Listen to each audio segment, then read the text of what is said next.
প্রিয় বন্ধুরা, আপনারা দেখতে পাচ্ছেন এখানে যে ওড অ্যান্ড ইভেন্ট ফর্মুলা। আপনারা এমএস এক্সেলে এখানে কিছু ভ্যালু দেওয়া আছে। এই ভ্যালু অনুযায়ী আপনারা কিভাবে ওড এবং ইভেন্ট নাম্বারটা আপনারা বের করবেন। শর্টকাট পদ্ধতিতে আমি এমএস এক্সেলে সেই জিনিসটাই আজকে আপনাদের দেখাবো। তো এখানে আমি কিছু ভ্যালু নিয়েছি।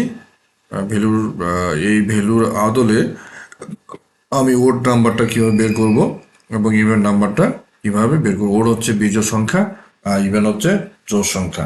তাহলে আমরা জোড় সংখ্যা এবং বিজোড় সংখ্যাটা আমরা কিভাবে বের করব সেটাই আমি দেখাবো আজকে। তো এখানে আমি এই দুইটাকে আমি ইরেজ করে দিলাম। আচ্ছা, ইরেজ করে দেওয়ার পরে আপনি প্রথমে যে কাজটি করবেন, ওডের যেহেতু আপনি ওড বের করবেন, ওড হচ্ছে বিজোড়।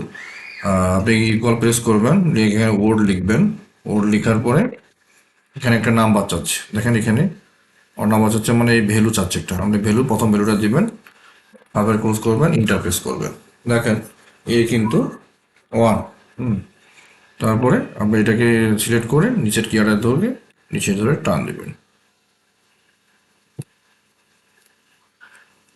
আপনার এখানে কি হলো, ওড নাম্বার বের হয়ে গেল। এরপরে ইভেন্টটা কীভাবে বের করবেন। ইভেন্টটা যখন বের করবেন, ইভেন্টটা সবসময় ওডের উপর ডিপেন্ড করবে। হ্যাঁ, আপনি যখন আগে যদি আপনি ইভেন্টটা বের করতেন তাহলে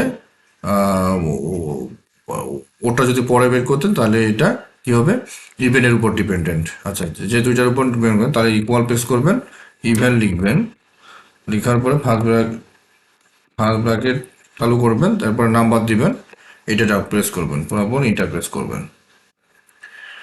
দেখেন ইভেন্ট নাম্বার বের হয়ে গেছে। এরপর এটাকে ধরে সেট করে নিচের দিকে টান দেবেন। তো এইভাবে আমরা এক্সেল শিটে শর্টকাট নিয়ম পদ্ধতিতে আমরা কি করব, ওড এবং ইভেন্ট নাম্বারটা খুব দ্রুততার সহিত বের করতে পারবো। তো এই ছিল আজকের ভিডিওতে। ধন্যবাদ সকলকে।